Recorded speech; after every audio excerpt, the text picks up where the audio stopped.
கர்த்தருடைய நல்ல நாமம் மகிமைப்படுவதாக. இந்த நாளிலும் கூட ஆர்க் டிவியில் தேவனுடைய வார்த்தையை நாம் பகிர்ந்து கொடுக்க கர்த்தர் கொடுத்த நல்ல வாய்ப்புக்காய், நல்ல தருணத்துக்காய் கர்த்தரை என் தேவாதி தேவனை நன்றியோடு ஸ்தோத்தரிப்போம். இந்த நாளில் நம்ம தபசு நாட்கள் அல்லது லெந்து நாட்கள், ஆண்டவர் பாடுபட்டதை சிந்திக்கிற காலத்தில் நம்ம இருக்கிறோம். ஆனால் இந்த நாட்களில் கிறிஸ்து நமக்காக பாடுபட்டதுனால அவர் பாடுபட்டதின் பலனை நம்ம என்ன செய்கிறோம்னா அனுபவிக்கிறோம். அதனால் மீட்பு உண்டாயிற்று. அவர் மரிக்கலைன்னு சொன்னால் நமக்கு மீட்பே இல்லை.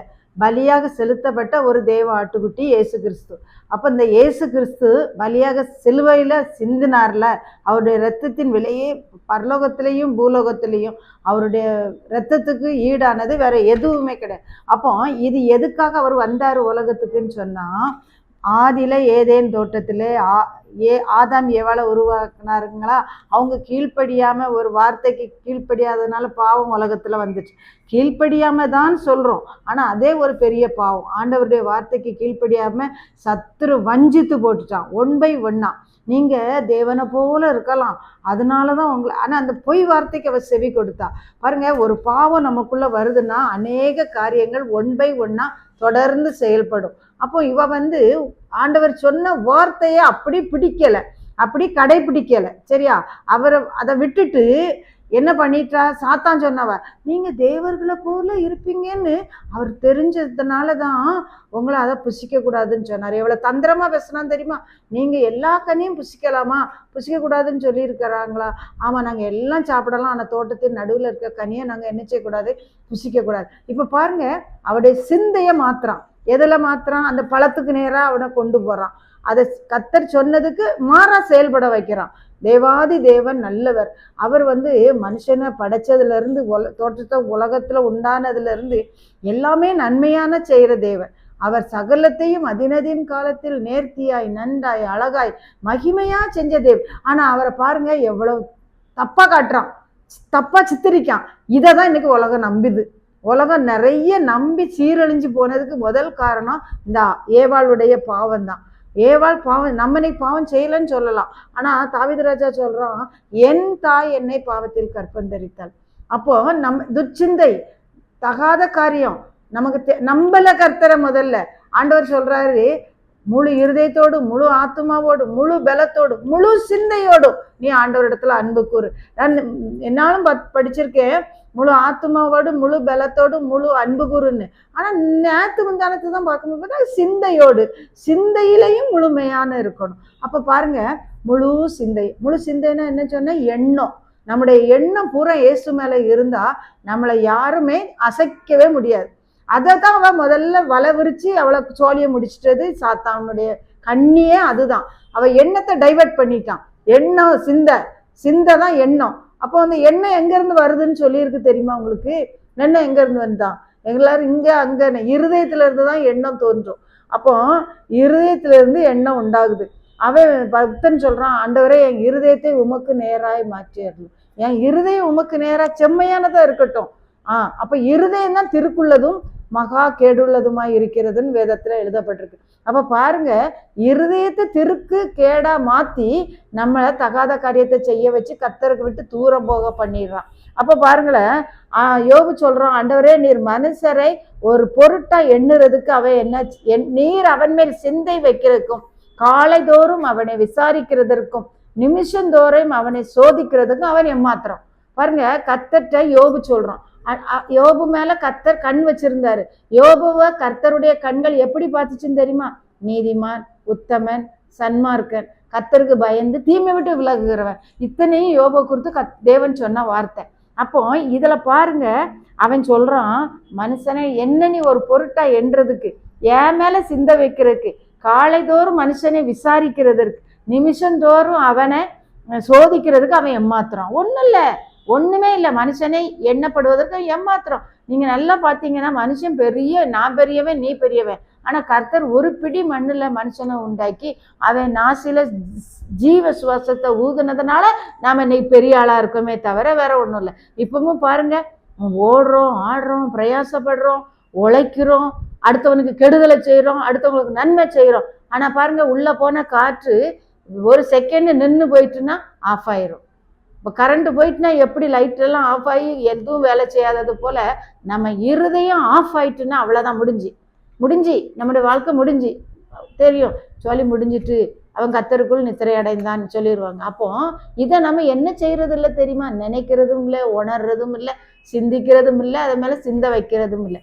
அப்போ கத்தர் என்ன சொல்றாருன்னா, புத்தி உள்ள சிந்தையா இருங்க, சரியா? அக்கிரம சிந்தை வேண்டாம். சிந்தையிலையும் பல சிந்தைகள் இருக்கு. உன் இருதயத்துல அக்கிரம சிந்தையை வைக்காத. அடுத்தவ சொல்லுது, இருதய சிந்தையில் அகந்தை உள்ளவர்களை சிதறடித்தார். லூக்கா 1:51 மரியாளின் கீதத்துல பாருங்க, இருதய சிந்தையில அகந்தை உள்ளவர்களை அவர் சிதறடிக்கிறாராம். அப்ப நம்ம சிந்தையில அகந்தை இருக்கா? தாழ்ந்த சிந்தை உள்ளவர்களிடத்தில ஞானம் உண்டு. அப்ப ஞானம்னா நான் சொல்வேன், இது இயேசுதான் ஞானம். இயேசு 1 கொரிந்தியர் 1:30 இயேசுவே அதுல எழுதியிருக்கு, இயேசுவே நமக்கு ஞானமும் நீதியும் பரிசுத்தமும் மீட்புமானார். அப்போ ஞானம் அவர் தான். அப்போ தாழ்ந்த சிந்தை உள்ளவரிடத்துல இயேசு தங்குறார்.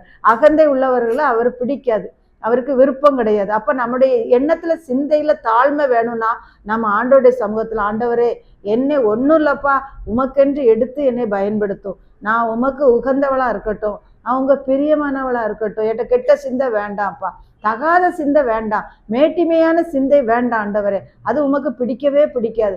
மேட்டிமையான சிந்தை, இருதய சிந்தையில் அகந்தை உள்ளவர்களை சிதறடிக்கிறார், மேட்டிமை சிந்தை உள்ளவர்களை அவர் அருவருக்கிறார். அப்போ நம்ம என்ன செய்யணும்னா ஒழுங்கா நடக்கணும், சரியா? ஆண்டவர் சொல்றாரு, பிதாவின் சித்தத்தை நிறைவேற்ற சிந்தை கொண்ட இயேசுவுக்கு என்ன சிந்தை இருந்துச்சான்? அவர் வந்ததே பிதாவின் சித்தத்தை நிறைவேற்றணும். அது ஆபிரகாம் ஈசாக்கை எப்படி பலி செலுத்த மோரியா மலைக்கு கொண்டு போனானோ அதை தான் இந்த இயேசு கிறிஸ்து பிதாவின், ஆபிரகாம் பிதா, அப்போ இயேசு ஈசாக்கு எப்படி வராரு? ஒப்பனை அவர் கொடுக்கப்படுது. நான் அந்த பாவம் செஞ்ச மக்களை எப்படி ஆகிலும், ஏன் நம்மளை அப்படி மீட்டாருன்னு உங்களுக்கு தெரியுமா? ஏன் மீட்டாரு? அவருடைய ரூபத்தின்படி, அவருடைய சாயலின்படி நம்ம சிருஷ்டிக்கப்பட்டபடினால, நம்ம மேல அவர் ஒரு அனாதி ஒரு பெரிய அன்பை வச்சதுனால, ஐயோ நம்ம ரூபத்தின்படி, ஐயோ நம்ம சாயலின்படி சிருஷ்டிக்கப்பட்ட மனுக்குள்ள அழிஞ்சு போயிடவே கூடாது, எப்படியாவது மீட்டுறணுமே, நம்ம தூக்கிடணுமே. இதுக்கு யாரு எப்படி போக முடியும்? யாரு எடுக்கிறது? ரத்த சிந்துதல் இல்லாமல் பாவ மன்னிப்பு இல்லை. மீட்கும் பொருள், இவன் பாவம் செஞ்சுட்டான், அப்ப ரத்தம் சிந்தணும், மீட்கும் பொருளை விலக்கரையமா கொடுக்கணும். அது எப்படிப்பட்ட கொடுக்கணும்? பாவமில்லாத சரீரம், பாவமில்லாத ரத்தத்தை சிந்தணும். அந்த பாவமில்லாத ரத்தம் எங்க இருக்கு? பரிசுத்த ரத்தம் எங்க இருக்கு? அது இயேசுகிட்ட இருக்கு. அதனாலதான் அவர் என்ன பண்ணாருன்னா, வானலோகத்தை விட்டு பூலோகத்துக்கு வந்து அது பிதாவின் சித்தத்தை அவ்வளோ பாடுபட்டு தான் நிறைவேற்றினாரு. அவர் ஒரே நோக்கம், ஒரே குறி, ஒரே எண்ணம் என்னன்னா, எப்படி ஆகிலும், எவ்வளவு பாடுபட்டாலும், எவ்வளவு கஷ்டப்பட்டாலும் அவருடைய விருப்பத்தை நிறைவேற்றி நான் வெற்றி கொள்ளணும். வெற்றி சிறந்த இயேசு எங்க வெற்றி சிறந்தார்னு போட்டிருக்கு தெரியுமா? சிலுவையிலே வெற்றி சிறந்தார். யாருக்காக வெற்றி சிறந்தார்? உனக்காக, எனக்காக வெற்றி சிறந்தார். அப்ப பாருங்க, பிதாவின் சித்தத்தை நிறைவேற்றும் சித்தம் கொண்ட இயேசு, மனதுருக்கம் கொண்ட இயேசு. யார் மேல மனதுருக்கம் கொண்டாருன்னு தெரியுமா? மனுக்குலத்தின் மீது. ஏன்? அவருடைய ரூபம், அவருடைய சாயல், அவருடைய சுவாசம் நமக்குள்ள இருக்கு. அவர் என்ன செஞ்சாரு? நாசிலே ஜீவ சுவாசத்தை ஊதினார். அவருடைய ஜீவன் ஜீவ சுவாசமா மாறி மனுஷனுக்குள்ள ஜீவன். அப்பதான் இன்னொரு ஆள் செத்து போயிட்டாருன்னா, ஜீவன் போயிட்டு, ஜீவன் போயிட்டு, ஜீவன் போயிட்டு, ஜீவன் போயிட்டு, அதான் உயிர், அதுக்கு தான் ஜீவன் பேர். அப்போ கர்த்தருடைய காரியமா நம்ம செயல்படும் பொழுது கர்த்தர் சொல்றாரு. 2வது பிலிப்பியர் 2:5 நீங்க வாசித்து பார்த்தீங்கன்னா, கிறிஸ்து இயேசுவில் இருந்த சிந்தை உங்களிலும் இருக்க கடவர். என்ன சொல்லியிருக்கு? வேத வசனம் தான் நமக்கு முக்கியம், அதுதான் நமக்கு ஜீவன், அதுதான் நமக்கு ஆகாரம், அதுதான் நமக்கு ஜீவ அப்பம். அவர் பிலிப்பியர் 2:5 சொல்லியிருக்கு, கிறிஸ்து இயேசுவில் இருந்த சிந்தையே உங்களிலும் இருக்க கடவது. தேறினவர்கள் யாவரும் இந்த சிந்தையா இருக்க கடவும். எந்த காரியத்துலனாலும் வேற சிந்தையா இராம, தேவன் உங்களுக்கு கொடுத்த என்ன காரியம் எல்லாரையும் ஆண்டவர், இயேசுவை மட்டும் இல்லவருங்க, எல்லாரையும் உலகத்துக்கு அனுப்பும்போது ஒரு பெரிய நோக்கத்தோடு அனுப்புனாரு, அவருடைய சித்தத்தோடு அனுப்புனாரு, திட்டத்தோடு அனுப்புனாரு. அதை நம்ம நிறைவேற்றுறோமா? அதை பவுலப்போஸ்தலன் சொல்லும்போது சொல்லி, எனக்கு நியமித்திருக்கிற ஓட்டத்தை நான் பொறுமையோட ஓடி ஜெய கிரீடம், ஜீவ கிரீடத்தை நான் பெற்றுக்கொள்ளணும். உங்களுக்கு நியமித்திருக்கிற ஓட்டத்தை நீங்க பொறுமையா ஓடணும். உங்களுக்குன்னு ஒரு நோட்டம் வச்சிருப்பாருங்க. அடுத்த ட்ராக்ல போனாலும் ஜெயிக்கவே முடியாது. நமக்கு நியமிக்கப்பட்ட ஓட்டத்துல ஓடி போய் தான் கிரீடத்தை பெற முடியும். இப்போ உலகத்துல ஓட்டப்பந்தய போட்டானாலும் 10 பேர் ஓடனா 10 ட்ராக் போட்டிருக்கோம். அந்த நமக்கு நியமித்த ட்ராக்ல ஓடி போய் எங்க எல்லையை தொட்டாதான் பரிசு. வேற ட்ராக்ல போய் நீங்க போய் தொட்டு பாருங்க, உங்களை ரிஜெக்ட் பண்ணி விட்டுருவாங்க. அப்போ அவனவனுக்கு நியமித்த ஓட்டத்துல பொறுமையோட ஓடணும். அப்போ அடுத்தவங்க ட்ராக்ல நம்ம போக நுழையவே கூடாது. அந்த சிந்தையே வர வேண்டாம். அது கெட்ட சிந்தை, தகாத சிந்தை, அது நமக்கு வேண்டாம். அப்ப பாருங்க, தாழ்ந்த சிந்தை உள்ளவர்களிடத்துல இயேசு வேலை செய்வார். புத்தி உள்ள சிந்தையா இருங்க. இருதயத்துல அக்கிரம சிந்தை கொண்டிருந்தேனே ஆனா ஆண்டவர் எனக்கு செவி கொடுக்க மாட்டாரு அப்படின்னு சொல்லி தாவீது சொல்றான். அப்போ நம்ம இருதயத்துல அக்கிரம சிந்தை வர்றதுக்கு இடம் கொடுக்க கூடாது. அக்கிரம சிந்தை வந்துச்சுன்னா பாவம், அக்கிரமம், மீறுதல் எல்லாமே வந்துடும். அப்போ என்ன செய்யணும்னா, ரோமர் 8ஆம் அதிகாரம் 6-7 வசனத்துல சொல்லியிருக்கு, மாம்ச சிந்தை மரணம், மாம்ச சிந்தை அப்ப மாம்ச சிந்தைன்னு ஒண்ணு இருக்கு. அது எங்க இருக்கும்? உலகத்துக்குரியது. ஆவியின் சிந்தையோ ஜீவனும் சமாதானமும். அப்ப ஆவியின் சிந்தைன்னு ஒண்ணு இருக்கு, மாம்ச சிந்தைன்னு ஒண்ணு இருக்கு. நம்ம சரீரத்தை நம்ம எடுத்துக்கிட்டீங்கன்னா ஆவி, ஆத்துமா, சரீரம், இந்த 3 இருக்கும். சரீரம் என்ன இருக்கலாம்? இந்த மண்ணான சரீரம் உள்ள ஆவி இருக்கு, அதுக்குள்ள ஒரு ஆத்துமா இருக்கு. அந்த 3ஐயும் இணைச்சுதான் இந்த சரீரம் இணைக்கப்பட்டிருக்கு. அப்போ ஜீவன் பிரியும் போது ஆவி தன்னை தந்த தேவனிடத்துல போகும்போது மனுஷன் என்ன ஆயிடுறான்? கட்டையா, மனுஷன் மண்ணா ஆயிடுறான். அவ்வளவுதான். திரும்ப மண்ணிலிருந்து எடுக்கப்பட்டா நீ மண்ணுக்கே திரும்புவாய்ன்னு என்ன செஞ்சிடறாங்க? குழி தோண்டி பிதைச்சிடுறாங்க. அப்போ இது அழியாதது. எது அழியாதது சொல்லுங்க? ஜீவன், ஆத்துமா. அது தன்னை தந்த தேவனிடத்துல போகுது. அவர் ஊதினாரா? ஜீவ சுவாசத்தை அவன் நாசிலே ஊதினார், அவன் ஜீவ ஆத்துமாவானா. ஆத்துமா, அந்த ஆத்துமா ஆண்டவரிடத்துல போயிடும். ஆனா இன்னொன்னு தெரியுமா? அதுல இப்போ யூதாஸ் இயேசு கிறிஸ்துவை காட்டி கொடுத்துட்டு அவனுக்கு செஞ்ச வேலையை ஒழுங்கா நிறைவேற்றாம இடையில தேவ திட்டத்துக்கு மாறா செயல்பட்டு நாண்டு கொண்டு செத்தான். ஒரு மரத்துல போய் தொங்கி விழுந்து செத்துட்டான். அப்போ அவன் ஆத்துமாவை கர்த்தர் அங்கீகரிச்சு ஏற்றுக்கொள்வாரானா? ஏற்றுக்கொள்ள மாட்டார். சரிதா? நம்ம காலத்திற்கு முன்னே யாதொன்றை குறித்து தீர்ப்பு சொல்லக்கூடாது.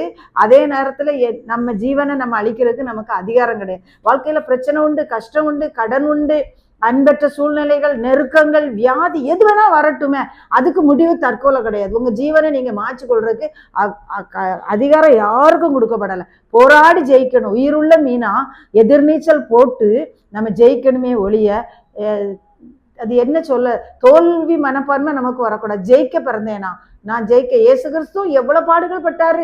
இயேசு கிறிஸ்து பட்ட பாடுகளை நீங்க பாருங்க. அவர் கூட நீங்களும் ஓடுங்க. நமக்கு என்ன வராதுன்னா தீமை வராது. தீமை நமக்கு வரவே வராது. நம்ம காலத்துக்கு முன்னே மறிக்க கூடாது. மறிச்சோன்னா நம்ம ஆத்துமா ஆண்டவர் அண்டையில போகாது. அது திட்டமா தெரிஞ்சுக்கிட வேண்டிய ஒண்ணு. எவ்வளவு கஷ்டப்பட்டாலும் நிறைய பேர் என்ன செஞ்சுக்கிறாங்க? சூசைட் பண்ணிக்கிறாங்க. அது அந்த ஆத்துமா கட்டாயம் கர்த்தர் அதை ஏற்றுக்கொள்ள மாட்டார். அவன் காலத்துக்கு நம்மளா அவர் வயசு ஆகி நம்ம எல்லாத்தையும் நிறைவேற்றி ஓடி போனாதான் ஜீவகிரீடம் பெற முடியும். சரியா? அது ஒண்ணு ரொம்ப முக்கியமான ஒண்ணு. ரெண்டாவது என்னன்னா, ஆவியானவர் தேவனுடைய சித்தத்தின்படி நமக்கு வேண்டுதல் செய்கிறபடியினால இருதயத்தின் சிந்தைகளை என்ன செய்கிறார்னா ஆராய்ந்து பார்க்கிறார். அவர் என்ன செய்கிறார்னா ஆராய்ந்து பார்க்கிறார். நம்மளை என்ன செய்கிறாரு?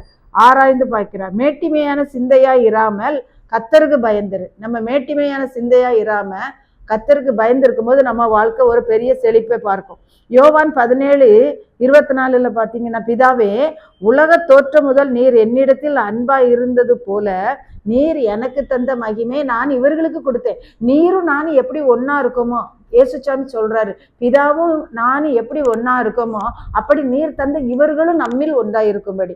நம்ம மேல கரிசனை உள்ள தேவன்மா. நீங்க நல்ல வேதத்தை வாசிங்க, ஆவியானவர் உங்களுக்கு விலைக்கு சொல்லி தருவார். இவர்களும் நம்மள ஒன்னா இருக்கணும், நம்மளோட இணைஞ்சு இருக்கணும். நம்மளே இப்போ உலகத்திலே நீங்க பாத்தீங்கன்னா 4 பேர் ஒன்னா இருந்தா எவ்வளவு பலன். 2 ஒரு சின்ன பிள்ளைகளுக்கு ஒரு கதை சொல்லி கொடுப்பாங்க. 4 பசு ஒன்னா ஒரு இடத்துல மேய்ஞ்சிட்டு இருந்துச்சான். அதை போய் ஒன்னொன்னா இந்த நரி போய் தந்திரம் பண்ணி ஒன்னொன்னா மேய்கிறதுக்கு பிரிச்சு விட்டுட்டு உடனே அது என்ன செஞ்சுட்டு, சிங்கம் ஒரு நாளைக்கு ஒரு பசுவை அடிச்சு கொன்னு சாப்பிட்டுட்டு, ஒற்றுமை பலம், ஒற்றுமையே பெரிய பலம். அப்போ கர்த்தராகிய இயேசு கிறிஸ்துவே என்ன சொல்றாரு? நீங்களும் நானும் ஒன்னா இருக்கிறது போல நீர் தந்த என் பிள்ளைகளும் நம்மளும் ஒன்னா இருக்கணும். அப்ப பாருங்க, யாரோட ஒன்னா இருக்கணும்? தேவனோடு, இயேசுவோடு. அப்போ இயேசுவோடு வாழ்வதென்றால் ஆனந்தம் ஆனந்தம், இயேசுவோடு வாழ்வதென்றால் ஆனந்தம் ஆனந்தம். அதுலதான் சந்தோஷங்கிறது தெரிஞ்சுக்கிடணும். இன்னைக்கு பாருங்க, நடிகர் பின்னால போலாமா, கட்சிக்காரன் பின்னால போலாமா, மாயமா, அது ரொம்ப மாயம், ஒண்ணுமே இல்லை. ஆனா ஆனந்தமான வாழ்க்கை கிறிஸ்துவின் சிந்தையில கிறிஸ்துவின் விருப்பத்துல கிறிஸ்துவோடு இணைந்து வாழும் பொழுது நமக்கு பெரிய ஒரு ஆசீர்வாதமா இருக்கிறது. அடுத்தது பாத்தீங்கன்னா, அழிவுக்கு மனஸ்தாபப்படுகிற தேவன். நம்முடைய அழிவை பார்த்து, கஷ்டத்தை பார்த்து நமக்காக இறங்குற மனதுருக்கம் உள்ள தேவன். இப்ப வியாதியஸ்தர்களை பார்த்த போது இயேசு மனதுருகி தொட்டு நீ சுத்தமாகு, சுகமாகுன்னு சொல்றாரு. நம்ம தேவனை போல ஒரு நல்ல தேவன் இல்லவே இல்லை. நான் அடிச்சு சொல்லுவேன், அவர் நல்லவர்னு ஒரு வார்த்தையில சொல்ல முடியாது. ஏன்னா ஒருவேளை ஒரு மனுஷன் கூட நல்லவனா இருக்கலாம். ஆனா தேவனுக்கு அந்த நல்லவர் பட்டம் பத்தாது. ரொம்ப ரொம்ப ரொம்ப ரொம்ப ரொம்ப ரொம்ப அதை ருசிச்சு பாருன்னு சொன்னாரு பாரு. அதை ருசிச்சவங்களாலதான் சொல்ல முடியுமே தவிர ருசிக்காதவங்களால உண்மையாவே சொல்ல முடியாது. என் வாழ்க்கையிலாம் அவர் எனக்கு ரொம்ப நல்லவரா இருக்கிறாருன்னா, அதனால ஒரு நல்லவரோட விடவே மாட்டேன். ஏசப்பா ரொம்ப ரொம்ப ரொம்ப ரொம்ப ரொம்ப நல்லவர். இங்க பாருங்க என்ன சொல்றாருன்னா, சிந்தை சிந்தை. அப்போ இயேசு கிறிஸ்து லாசருவிடத்திலும் அவர் சகோதரிகள் இடத்திலும் மிகவும் அன்பா இருந்தார். அப்போ நீர் சிநேகிக்கிறவன் வியாதியா இருக்கான்னு சொல்லி அனுப்புறாங்க. லாசரு வியாதியா இருக்கும்போது இயேசுவுக்கு தெரியுது, இயேசுவுக்கு தெரியும். ஆனா அவர் இருந்த இடத்துலயே கூட 2 நாள் இருந்துட்டு அதுக்குள்ளே இவன் மறிச்சு போயிட்டு இயேசுக்கு சொல்லுறாங்க. அவர் வரலன்னு அடக்கம் பண்ணிட்டாங்க. உடனே என்ன செஞ்சாங்க? திரும்ப, இயேசுவே நீர் இருந்தீரானா என் சகோதரன் மறிச்சிருக்க மாட்டேன். இயேசு நம்ம கூட தான் இருக்காரு, நம்ம இருதயத்துலதான் வாழ்றாரு, நம்ம மேலதான் அன்பா இருக்காரு. ஆனா உடனே இயேசு வந்தாரு, இது கர்த்தருடைய நாம மகிமைக்கென்று. இது எதுக்கு? இவ இறந்தது எதுக்கு? கர்த்தருடைய நாம மகிமைப்படும்படி. உடனே அவ அக்கா இயேசுவோட தான் இருக்காங்க, நாமளும் இன்னைக்கு இயேசுவோட இருக்கோம். ஆனா நிறைய நாள் நம்ம என்ன செஞ்சிடும் தெரியுமா? கொஞ்சம் அப்படியே காற்றுல ஆடுற அலை மாதிரி, துரும்பு மாதிரி ஆடி போயிடுறோம். என்ன சொன்னா? நீர் இங்க இருந்தா என் தம்பை மறைச்சிருக்க மாட்டேன். அவரு அடர் சொல்றாரு, இப்பவன் உயிர் தெழுவான். ஒன்னு அவ மார்த்தாள் சொல்றா, இல்ல உயிர்த்தெழுதல் நடக்கும், கடைசி நாள்ல அவன் எழுந்திருப்பான்னு எனக்கு தெரியும். இயேசுகிட்டே சொல்றாங்க, இயேசுக்கே பாடம் நடத்துறாங்க.